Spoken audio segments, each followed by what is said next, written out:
নাম তার আলো আহমেদ ওরফে হিজাবি কুইন। দেখে মনে হবে মাত্র দুনিয়াতে তার আবির্ভাব হলো। বলেন কি? মাথায় এত সুন্দর করে হিজাব পরবে, একটা চুলও আপনি দেখতে পাবেন না, অথচ এদিকে শাড়ি পরে পুরো পেট বের করে রেখেছে। মাশাআল্লাহ। প্রথমে ছিলেন জামাই ব্যবসায়ী, সারাক্ষণ জামাইকে সাথে নিয়ে ঢলাঢলি করতেন।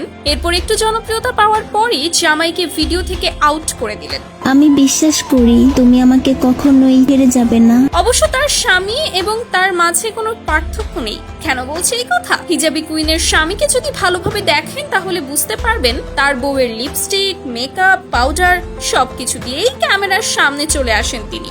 চুলের স্টাইল দেখে মনে হবে বিশ্বকবির ছোট ভাই।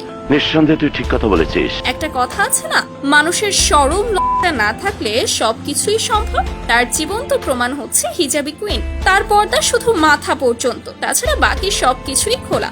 সম্প্রতি তার একটি ভিডিওতে দেখা যাচ্ছে মাথায় হিজাব পরে পুরো খোলা রেখেছে। শুধু কি তাই, ভেতরে কি পড়েছে সবকিছুই দেখা যাচ্ছে এবং তার মতে এটি স্টাইল। আপনি ভাবতে পারেন মানুষ কতটা খারাপ হলে এইভাবে ভিডিও বানায় মানুষ। কমেন্টে রীতিমতো তাকে ধুইয়ে দিচ্ছে নেটিজেনরা।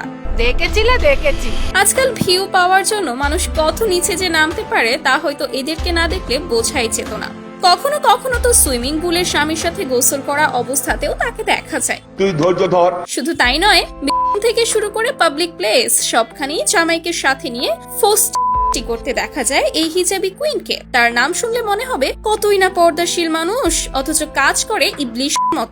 লজ্জা শরমের মাথা খেয়ে শুধু গেঞ্জি পরেও ক্যামেরার সামনে চলে আসে। মিথ্যে কথা। তবে আপনি যদি তার আগের ভিডিওগুলো দেখেন তাহলে বুঝতে পারবেন সে আগে কিরকম ছিল। প্রথমের দিকে হিজাব তো দূরের কথা, ওনাটাই ঠিক মতো গায়ে দিত না। সারাক্ষণ শুধু নাচানাচি আর জামাইয়ের সাথে ঠলাঠল। ভিডিওতে তার স্বামীকে এমন ভাবে দেখে মনে হবে তারা বেডরুমে আছে, কিন্তু ধীরে ধীরে হিজাবের ছদ্মবেশ ধরে এখন প্রফেশনাল ভিউ ব্যবসায়ীতে পরিণত হয়েছে। তো ভিউয়ার্স, আপনাদের কাছে কি মনে হয় আলো আহমেদ হিজাবের আড়ালে এসব অঙ্গ দেখানো কি ঠিক করছে? অবশ্যই জানাবেন ভিডিওর কমেন্ট বক্সে। সেই সাথে পেজটি ফলো করতে ভুলবেন না। ধন্যবাদ।